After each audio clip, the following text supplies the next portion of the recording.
ময়দানে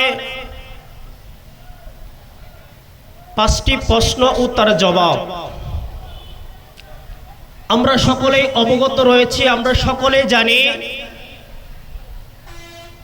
একটা মানুষ যখন মৃত্যুবরণ করে, আমার বাবা, আমার দাদা, আমার পূর্বপুরুষ যারা মৃত্যুবরণ করেছে এবং কিয়ামত পর্যন্ত যারা মৃত্যুবরণ করবে সকলকে কবরের মধ্যে দাফন করার সাথে সাথে যখন মুনকার নকির এসে তাদেরকে তিনটি প্রশ্ন করা হবে।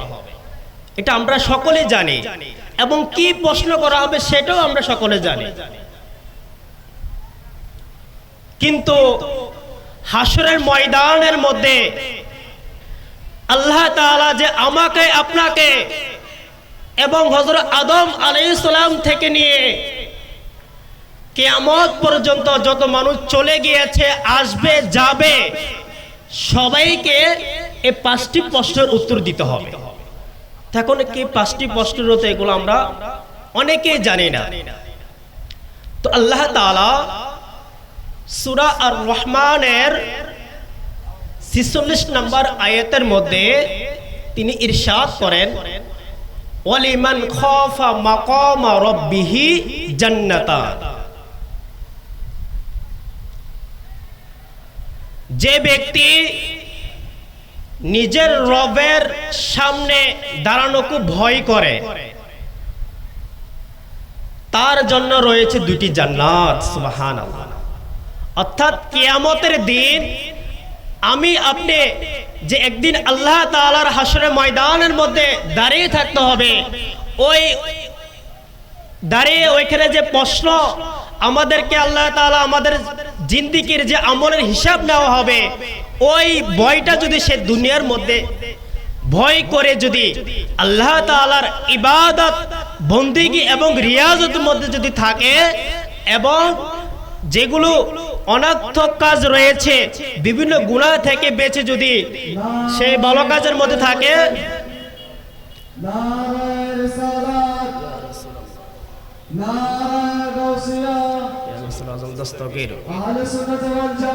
জিন্দাবাদ জিন্দাবাদ। বিশেষ বক্তার আগমন, শুভেচ্ছা আর স্বাগতম। এই পর্যায়ে আমাদের মঞ্চে এসে উপস্থিত হয়েছেন আজকের মাহফিলের সম্মানিত বিশেষ বক্তা, উত্তর কাছাড় গাউসিয়া তৈবা সুকিয়া কাসিম মাদ্রাসার সম্মানিত সুপার মাওলানা তালিমুল ইসলাম আল কাদেরী সাহেব, মাওলানা তালিমুল ইসলাম আল কাদেরী সাহেব। মাশাআল্লাহ। আমাদের প্রধান বিশেষ বক্তা তিনি ইতিমধ্যে হাজির হয়েছেন। যা হোক, আমি বলতেছিলাম যে কোরআনের আয়ের মধ্যে যে আল্লাহ তাআলাকে ভয় করে যে ভালো কাজ করবে তার জন্য তার বিনিময়ে আল্লাহ তাআলা পরকালে দুটি জান্নাত দান করবেন। সুবহানাল্লাহ। এখন হাসরের ময়দানের মধ্যে আমাদেরকে আল্লাহ তাআলা কি কি প্রশ্ন করবেন?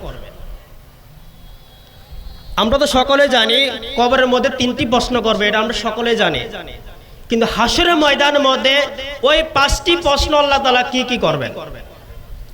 হাদিসে পাকের মধ্যে সুনানে তিরমিজির 2416 নম্বর হাদিসের মধ্যে হযরত আব্দুল্লাহ ইবনে মাসউদ রাদিয়াল্লাহু তাআলা আনহু থেকে বর্ণিত রয়েছে, আল্লাহর নবী, পিয়ারা নবী হুজুর পুন্নূর সাল্লাল্লাহু তাআলা আলাইহি ওয়াসাল্লাম তার নূরানী জবান দ্বারা ইরশাদ করতেছেন, লা তাজুলু কদমা ইবনে আদম আল কিয়ামতি মিন ইনদা রাব্বি।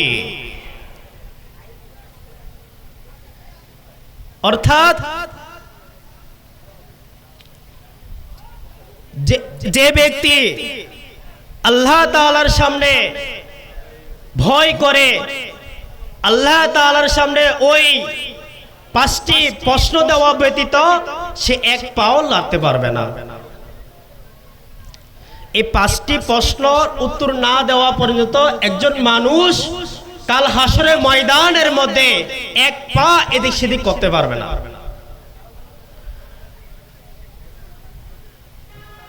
হাত্তা ইউসআলু আন খামসিন, যতক্ষণ পর্যন্ত সে এই 5টি প্রশ্নের উত্তর নাও নেওয়া হবে। তো এই 5টি প্রশ্নের মধ্যে আল্লাহ তাআলা সর্বপ্রথম যে প্রশ্ন মানুষকে জিজ্ঞেস করা হবে সেটা হচ্ছে নিজের জীবনকে কিভাবে অতিবাহিত করেছো। আল্লাহ তাআলা যে আমাকে আপনাকে হায়াত দিয়েছেন, ওই হায়াত আমরা অতিবাহিত করেছি। কাউকে 40 বছর, 50 বছর, 60-80 বছর আল্লাহ তাআলা হায়াত দিয়েছেন, এমনও কাউকে 100 বছর হায়াত দিয়েছেন। ও হায়াতটিকে আল্লাহ তাআলার কোন কাজে আমরা ব্যয় করেছি। সম্মানিত হাজিরিন, যে আল্লাহ তাআলা আমাদেরকে অনর্থক সৃষ্টি করেননি, এমনি এমনি সৃষ্টি করেননি। কোরআনের পাকের মধ্যে আরেকটি আয়াতের মধ্যে আল্লাহ তাআলা ইরশাদ করেন যে আমি মানুষ এবং জিন জাতিকে সৃষ্টি করেছি একমাত্র আমার ইবাদত করার জন্য। সুবহানাল্লাহ। তো আল্লাহ তাআলা অন্য একটি আয়াতের মধ্যে সূরা আল মুমিনের 115 নম্বর আয়াতের মধ্যে আমাদেরকে সতর্ক করে বলতেছেন, আফাহাসিবতুম ইন্নামা খলাকনাকুম আবাসা, অর্থাৎ তোমরা কি এই কথা মনে করেছো আমি তোমাদেরকে এমনিতে সৃষ্টি করেছি, আমি তোমাদেরকে অহেতুক সৃষ্টি করেছি। তারপর আরো বলতেছেন ওয়ালাকুম ইলাইনা লা তুরজাউন, আর তোমরা কি আমার কাছে আসতে হবে না। অর্থাৎ আল্লাহ তাআলা যে আমাদেরকে সৃষ্টি করেছেন, আল্লাহ তাআলার কাছে যাওয়া মানে মৃত্যুবরণ করা, অর্থাৎ মৃত্যু পরে আমরা আল্লাহ তাআলা অর্থাৎ আখিরাতে চলে যাওয়া। তো ওইখানের মধ্যে আল্লাহ তাআলা এই জন্য বলতেছেন যে আমি কি তোমাদেরকে অহেতুক সৃষ্টি করেছি, তোমরা কি আমার কাছে আসতে হবে না। আল্লাহ তাআলা সূরা জিলজালার মধ্যে আরো ইরশাদ করতেছেন, ফামাই ইয়ামাল মিসকালা যাররাতিন খায়রান ইয়ারা, অর্থাৎ যে ব্যক্তি এক জাররা পরিমাণ, এক বিন্দু পরিমাণ মন্দ কাজ করে, খারাপ কাজ করে, অনৈতিক কাজ করে, তাহলে কাল কিয়ামতের হাসরের ময়দানের মধ্যে তার হিসাব দিতে হবে, তার প্রতিদান দিতে হবে। আর যদি কেউ দুনিয়ার মধ্যে নেক কাজ করে, আল্লাহ তাআলার আহকাম অনুযায়ী চলে, রাসূল পাক সাল্লাল্লাহু তাআলা আলাইহি ওয়াসাল্লামের সুন্নাত মোতাবেক চলে, তাহলে তার প্রতিদানও আল্লাহ তাআলা ওই হাসরের ময়দানের মধ্যে দিবে। তো এই জন্য আমাদেরকে খেয়াল রাখতে হবে যে আল্লাহ তাআলা আমাদেরকে যেই নিয়ামত দিয়েছেন প্রত্যেকটা জিনিসের হিসাব আমাকে আপনাকে দিতে হবে। কারণ আল্লাহ তাআলা আমাদের দুই কাঁধের মধ্যে ফেরেশতা সংযুক্ত করে রেখেছেন, তারা সব সময় আমরা কি করতেছি না করতেছি সেটি লিখতে থাকে। আমরা চায়ের দোকানের বসে আড্ডা দিচ্ছি, আমরা বসে বসে জুয়া খেলতেছি, এই সময়ের হিসাবও দিতে হবে। আমরা মোবাইলের মধ্যে গান বাজনা দেখতেছি, শুনতেছি, এবং মোবাইলের মধ্যে যে গেম খেলে যে সময়টুকু নষ্ট করতেছি, এই সময়টুকু জবাব দিতে হবে। তো সর্বোপরি আল্লাহ তাআলা আমাদেরকে এই ধরনের কাজ থেকে বেঁচে থেকে 5 ওয়াক্ত নামাজ আদায় করা এবং কোরআন যারা পারে পড়তে পারে কোরআনে পাক তেলাওয়াত করা, বেশি বেশি করে কোরআনে জিকির আকসার করা, আর যারা কোরআন পারে নাই তাদেরকে শিখে এর উপর আমল করা তৌফিক দান করুন। দ্বিতীয় নাম্বার, হাসরের ময়দানের মধ্যে প্রশ্ন করা হবে ওয়াং শাবাবিহি ফিমা আবলা, অর্থাৎ তোমার যৌবনকে কোন জায়গায় ব্যয় করেছো। এখন আমরা যে যুবক রয়েছে, এটা হচ্ছে আমাদের যৌবনকাল। তো এই সময়টুকু আমরা কোন কাজের মধ্যে ব্যয় করেছি? আমরা কি আল্লাহ তাআলার ইবাদতের মধ্যে ব্যয় করেছি, নাকি এমনি অহেতুক ভাবে আমরা ওই যৌবনকালটাকে আমরা অহেতুক ভাবে নষ্ট করেছি? আসলে হাদিসে পাকের মধ্যে রয়েছে, বুখারী হাদিসের মধ্যে আল্লাহ রাসূল সাল্লাল্লাহু তাআলা আলাইহি ওয়াসাল্লাম বলেন যে যৌবন কালের মধ্যে ইবাদত করা সবচেয়ে আল্লাহ তাআলার কাছে বেশি পিওর। কিন্তু আমরা এখন অনেকে মনে করি যে আমার তো বয়স রয়েছে, নামাজ তো পড়বে, আমার তো আরো তো সময় রয়েছে, হজ করব, পরে হজ করে নেব। আবার অনেকেই বয়স মনে করে আমার বয়স তো এখনো কম, এখনো আমার দাড়ি রাখার সময় হয়নি। আসলে এই ধরনের চিন্তা ভাবনা সবকিছু হচ্ছে শয়তানে। শয়তানে আমাকে আপনাকে মানুষের স্রোত ধরে বিভিন্নভাবে আপনাকে মিসগাইড করতেছে, ধোঁকা দিচ্ছে। তো এই জন্য এই ধরনের কাজ থেকে বেঁচে কষ্ট হইলেও আল্লাহ তাআলা ইবাদতের বন্দেগীর মধ্যে যদি থাকেন, তাহলে আল্লাহ রাসূল সাল্লাল্লাহু তাআলা আলাইহি ওয়াসাল্লাম হাদিসে মুবারাকার মধ্যে রয়েছে কাল কিয়ামতের দিন আরশের ছায়া ব্যতীত আর কোনো ছায়া থাকবে না। যারা যুবক অবস্থায় ইবাদত বন্দেগী করেছে তাদেরকে ওই আল্লাহ তাআলা ওই আরশের ছায়ার তলার মধ্যে রাখবেন। সুবহানাল্লাহ। তো আমরা যারা যুবক ভাই রয়েছি, আমাদের যাদের এখনো সময় রয়েছে, আমরা এখনো সময়টাকে আমাদের যৌবনকালকে আমরা মূল্যবান করি। যখন আমাদের বাবারা রয়েছে, দাদার বয়সে যারা রয়েছে, তারা চাইলেও এখনো ভালো করে ইবাদত করতে পারবে না, রিয়াজত করতে পারবে না, কারণ তাদের শক্তি কমে গিয়েছে। তারা ইবাদত করতে গেলেও বারবার তাদের বায়ু চলে আসবে, তাদের অজু ভেঙে যাবে, প্রস্রাবের ব্যাগ ধরবে। এজন্যই যুবক অবস্থায় বেশি ইবাদত করলে আল্লাহ তাআলার কাছে বেশি পছন্দনীয়। 3 নম্বর, হাসরের ময়দানের মধ্যে আল্লাহ তাআলা প্রশ্ন করবেন, হে বান্দা, ওয়া আন মালিহি মিন আইনা ইকতাসাবহু। বান্দা, তুমি যে উপার্জন করেছো, তুমি যে আয় করেছো, ওই আয়টি কি হালাল পন্থায় করেছো নাকি হারাম পন্থায় করেছো? এখন আয় করার অনেক মাধ্যম রয়েছে, অনেক রাস্তা রয়েছে, বিভিন্নভাবে মানুষে আয় করতেছে। কিন্তু আমাদেরকে হালাল পন্থায় ভাবে চলতে হবে। এগুলা কিভাবে কোনটা কিভাবে হালাল পন্থায় চলতে হবে, এই ধরনের মাসালা উলামায়ে কেরাম যারা রয়েছে, মসজিদের ইমাম খতিব যারা রয়েছে, তাদের থেকে জেনে আমাদেরকে আমাদের ব্যবসা, আমাদের প্রতিষ্ঠান, আমাদের চাকরি, আমাদের যত কিছু রয়েছে ওইভাবে চলতে হবে। না হয় আমরা মনে করতেছেন আমি আপনি ইনকাম করতেছি, কিন্তু ওইটা যদি এটার মধ্যে যদি কোনো রকম হারাম মিশ্রিত হয়ে যায়, তাহলে ওই হারাম বক্ষণ করার কারণে আমাদের আমল আল্লাহ তাআলা দরবারে কবুল হবে না। 4 নম্বর প্রশ্ন করা হবে, ওয়া ফিহা আনফাকুহু। তুমি যে সম্পদ উপার্জন করেছ, এই সম্পদটিকে তুমি কোন পথে খরচ করেছ? এক হিসাবে আমাদেরকে সম্পদ হালাল পন্থায় উপার্জন করতে হবে। মনে করেন আমি হালাল পন্থায় উপার্জন করেছি, কিন্তু আমি যে টাকাগুলো খরচ করতেছি, প্রত্যেক ক্ষেত্রে দুনিয়াতে চলতে হলে সব কিছুর ক্ষেত্রে টাকা খরচ করতে হবে। তো ওই খরচ জানে করতেছি, ওইটা হালাল পন্থায় হচ্ছে কিনা, সেটার মধ্যে উলামায়ে কেরাম ওনারা বলেছেন যে 4টি জিনিস সের মধ্যে যদি আপনি হালাল পন্থায় যদি চলেন, তাহলে এই সম্পদ কাল কিয়ামতের দিন আপনার কাজে আসবে। একটা হলো নিজের জন্য, নিজের যা কিছু প্রয়োজন এগুলোর জন্য সম্পদ খরচ করা। তারপর নিজের পরিবার পরিজন যারা রয়েছে, আত্মীয় স্বজন যারা রয়েছে, তাদের পথে খরচ করা।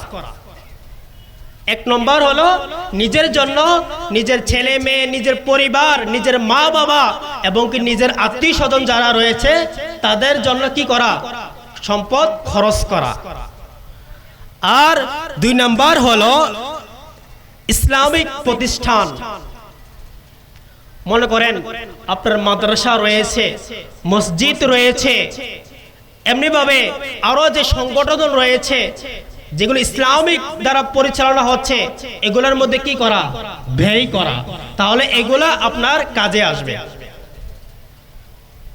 এখন আমাদের বাসায় মাদ্রাসা রয়েছে, যে এই মাদ্রাসার মধ্যে যদি খরচ করা হয়, হাদিসে পাকের মধ্যে তো অনেক বর্ণনা রয়েছে যে কোনো ছাত্রদের জন্য বরণ পোষণ করা হয়, তাদেরকে যদি আহারের ব্যবস্থা করে দেওয়া হয়, তারা যে কোরআন হাদিসের চর্চা করতেছে, কোরআনুল কারীম হেফজ করতেছে, প্রত্যেকটি সওয়াবের অংশীদার আপনি হয়ে যাবেন। সুবহানাল্লাহ। এই জন্য আমাদের সকলের উচিত আমরা আমাদের কষ্টের সঞ্চয়কৃত সম্পদগুলো আমরা খেয়াল করে আমরা খরচ করব। তারপর উলামায়ে কেরামগণ বলেন সদকে জারিয়া, মনে করেন আপনি রাস্তার জন্য কি করলেন, বাজেট করে দিলেন, একটা রাস্তা করে দিলেন, এই রাস্তা দিয়ে কত মানুষ চলাফেরা করবে, আল্লাহর ওলিরা চলাফেরা করবে, মুসলমান জিন জাতিরা চলাফেরা করবে, আল্লাহ তাআলার যে সৃষ্টিজীব পশু পাখিরা চলাফেরা করবে, এগুলা চলার কারণে এগুলো আপনার সদকে জারিয়া হবে। একদিন আমি আপনি থাকবো না, কিন্তু আমার আপনার কবরের মধ্যে এগুলা যেতে থাকবে। তো রাস্তা করা, আপনার মনে করেন নলকূপ বসিয়ে দেওয়া, যারা পিপাসিত রয়েছে তারা পানি পান করলে ওই সওয়াবও আপনার আমলনামার মধ্যে যাবে। আবার মনে করেন আপনি বৃক্ষ রোপণ করলেন, গাছ লাগালেন, ওই গাছ থেকে যে ফল হলো, ওই ফল মানুষও আহার করলো, পশু পাখি আহার করলো, সেটার সওয়াব আপনি অংশীদার হবে। এবং যারা ওই গাছের নিচে ছায়া নিবে তাদের সওয়াবও আপনি পাবেন। তো এই জন্য এই ভালো ভালো কাজগুলা আমাদের করা। সর্বোপরি হাসরের ময়দানের মধ্যে আল্লাহ তাআলা পঞ্চম নাম্বার যে প্রশ্ন করা হবে, ওয়া মাদা আমিলা ফিমা ইলমি, হে বান্দা তুমি যে দুনিয়ার মধ্যে যে ইলমি দ্বীন হাসিল করেছ, ইলমি দ্বীন অর্জন করেছ, ওই ইলম অনুযায়ী তুমি কতটুকু চলেছ, ওই ইলম অনুযায়ী তুমি কতটুকু আমল করেছ। তো আমরা মনে করেন আমরা যারা রয়েছে, আমরা অনেকে 5 ওয়াক্ত নামাজ কিভাবে পড়তে হয় আমরা সকলে জানি,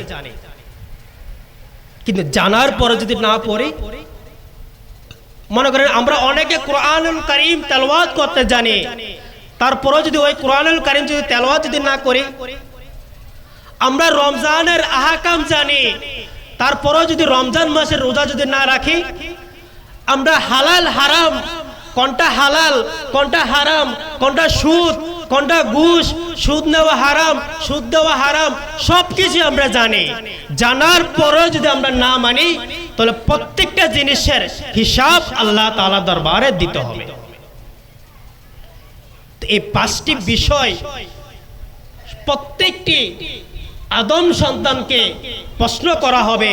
ওই প্রশ্নের উত্তর যদি যথাযথভাবে দিতে পারে, আল্লাহ তাআলা হয়তো তাকে জান্নাত দান করবে। সুবহানাল্লাহ। আর যদি এখন আমরা নিজেরা একটু নিজেকে নিজে যদি প্রশ্ন করি যে 5টি বিষয়ের মধ্যে আমাদের মধ্যে কতটুকু রয়েছে, আমরা অবহেলায় 5 ওয়াক্ত নামাজ আমরা এভাবে কাটিয়ে দিচ্ছি।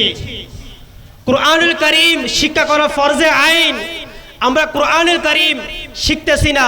আবার অনেকে যারা শিখেছি সেটাও আমরা অনেকে কি করতেছি, না পড়া কারো ভুলে যাচ্ছি। হাদিসে পাকের মধ্যে রয়েছে, কেউ যদি হেফজ করে, কোরআনুল কারীমের একটি আয়াতও যদি মুখস্থ করে, ওই আয়াত যদি ভুলে যায়, তাহলে সে ডাবল গুনাহগার হবে। কারণ একটা হচ্ছে আপনি জেনেছেন, জেনে গুনাহ করেছেন, আরেকটা হচ্ছে আপনি না জেনে গুনাহ করেছেন। তো জেনে গুনাহ করা এটা হচ্ছে ডাবল গুনাহ। তো আল্লাহ তাআলা আমাদেরকে এবং আমাদের যুব সমাজ যারা রয়েছে সবাইকে 5 ওয়াক্ত নামাজ আদায় করা এবং এই 5টি বিষয়ের উপর আমল করার তৌফিক দান করুক। ওয়া আখির দাওয়ানা আলহামদুলিল্লাহি রাব্বিল আলামিন। আসসালামু আলাইকুম ওয়া রাহমাতুল্লাহি ওয়া বারাকাতুহু।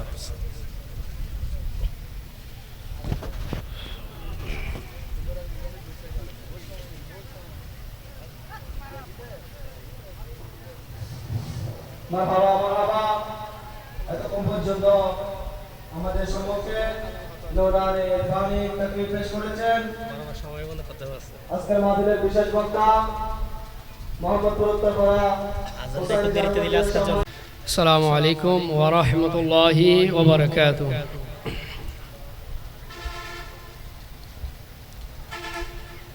أستغفر الله ربي من كل ذنب وأتوب إليه لا حول ولا قوة إلا بالله العلي العظيم أعوذ بالله من الشيطان الرجيم بسم الله الرحمن الرحيم الحمد لله رب العالمين والعاقبة للمتقين الصلاة والسلام على سيد الأنبياء والمرسلين وعلى آله وأصحابه وأولياء ملته وعلماء أهل سنته والناس أجمعين أما بعد فقد قال الله عز وجل في شان حبيبه آمرا ومخبرا إن الله وملائكته يصلون على النبي يا أيها الذين آمنوا صلوا عليه وسلموا تسليما صلى الله على سيدنا محمد وعليه وأصحابه وبارك وسلم صلى الله على سيدنا محمد وعليه به وبارك وسلم صلاة يا رسول الله عليكم سلام يا حبيب الله عليكم حبيبي كبير يا तुम हो शफिया सिया तुम हो तुम्हें चुन कर कहाँ जाओ बताओ या रसूल अल्लाह सलातनिया रसूल अल्लाह अलैकुम सलामुनिया हबीब अल्लाह अलैकुम أعوذ بالله من الشيطان الرجيم بسم الله الرحمن الرحيم قل لا أسألكم عليه أجرا إلا المودة في القربى صدق الله العلي العظيم وصدق رسوله النبي الحبيب الكريم ونحن على ذلك من الشاهدين والشاكرين رب صل وسلم وبارك عليه হে হুসাইন নবীজির আওলাদ সালাম জানাই মোরা তোমায় হে হুসাইন নবীজির আওলাদ সালাম জানাই মোরা তোমায় সালাম জানাই মোরা তোমায় জানি না কেমন করে ছিলেন নবী সোনার মদিনায় জানি না কেমন করে ছিলেন নবী সোনার মদিনায় যে সময় তোমার গলায় তলোয়ার চালাই হে হুসাইন নবীজির আওলাদ সালাম জানাই মোরা তোমায় হে হুসাইন নবীজির আওলাদ সালাম জানাই মোরা তোমায় যে গলাই চুমুকেতে খোদার হাবিব নবী মুস্তাফা যে গলাই চুমুকেতে খোদার হাবিব নবী মুস্তফায় কিভাবে সেই গলাতে এ জিদের ধল তলোয়ার চালাই হে হুসাইন নবীজের আওলাদ সালাম জানাই মোরা তোমায় হে হুসাইন নবীজের আওলাদ সালাম জানাই মোরা তোমায় হে হুসাইন নবীজের আওলাদ সালাম জানাই মোরা তোমায়। মোহাম্মদপুর হিলবুল ফুজুল একতা সংঘের উদ্যোগে পবিত্র শোদায়ে কারবাল্লা ও আহলে বাইতে রাসূল সাল্লাল্লাহু আলাইহি ওয়াসাল্লামের স্মরণে এবং ঐতিহ্যবাহী সংগঠন হিলবুল ফুজুল একতা সংঘের প্রতিষ্ঠার এক যুগ পূর্তি উপলক্ষে 12তম ঐতিহাসিক হোসাইনি কনফারেন্সে প্রধান অতিথি হিসেবে উপস্থিত থাকিবেন ফিরে তরিকত হযরতুল আল্লামা সৈয়দ মোহাম্মদ ওবায়দুল মুস্তাফা নঈমি মাদ্দাজিলুল আলী শাহজাদাশীল রাহাতিয়া নঈমিয়া দরবার শরীফ।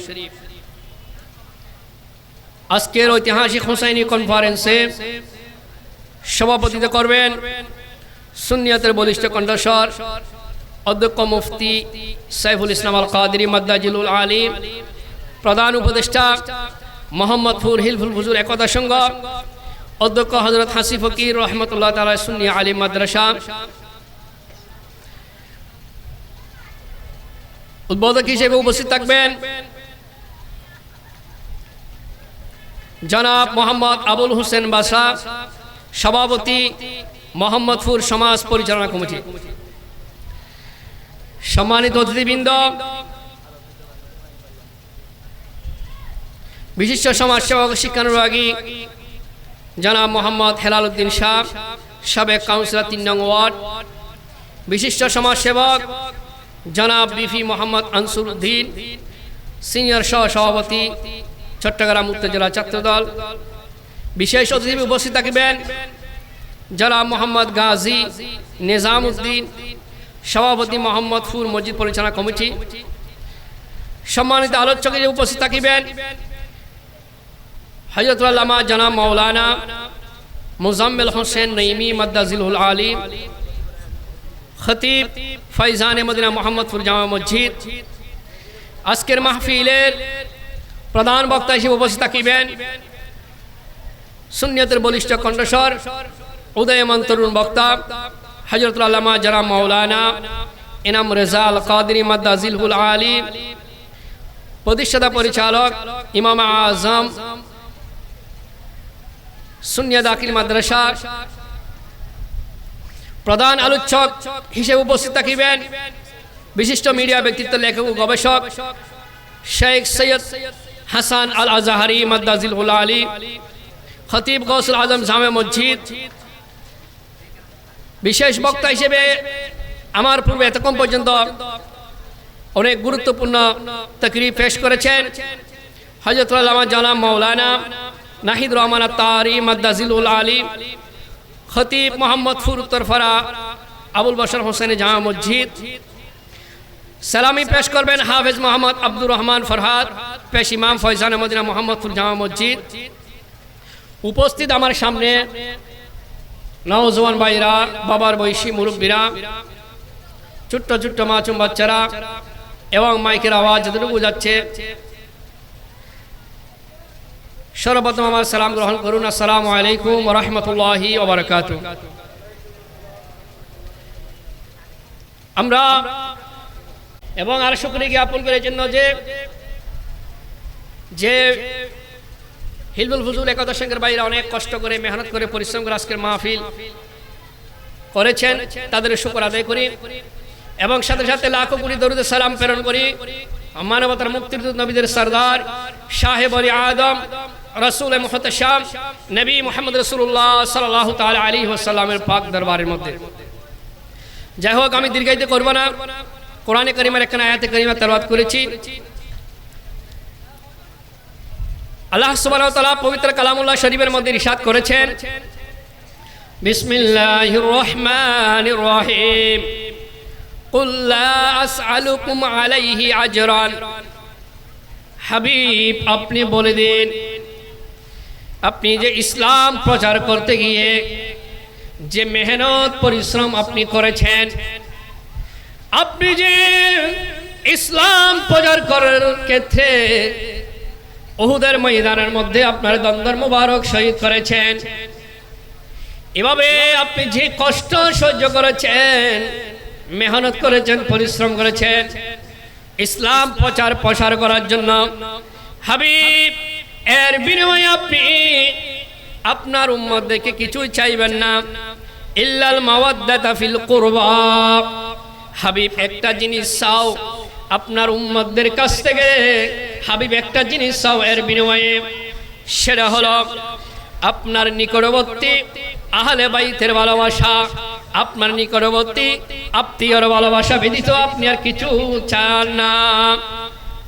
তাহলে আল্লাহ রসুল আরবি সাল্লাল্লাহু আলাইহি ওয়াসাল্লাম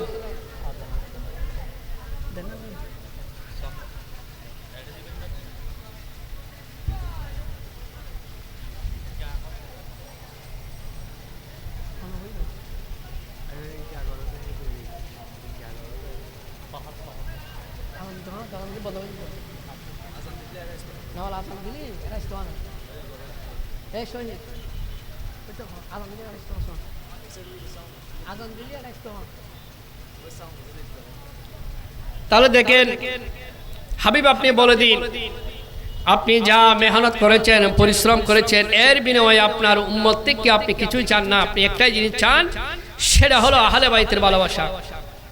আমার ভাইরা,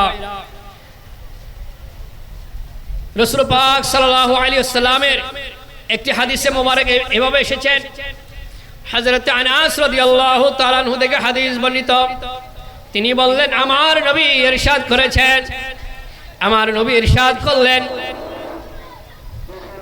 আজান হচ্ছে, আজানের পরে নামাজ পড়ে আপনারা মসজিদে চলে যান। আসসালামু আলাইকুম ওয়া রাহমাতুল্লাহি ওয়া বারাকাতুহু।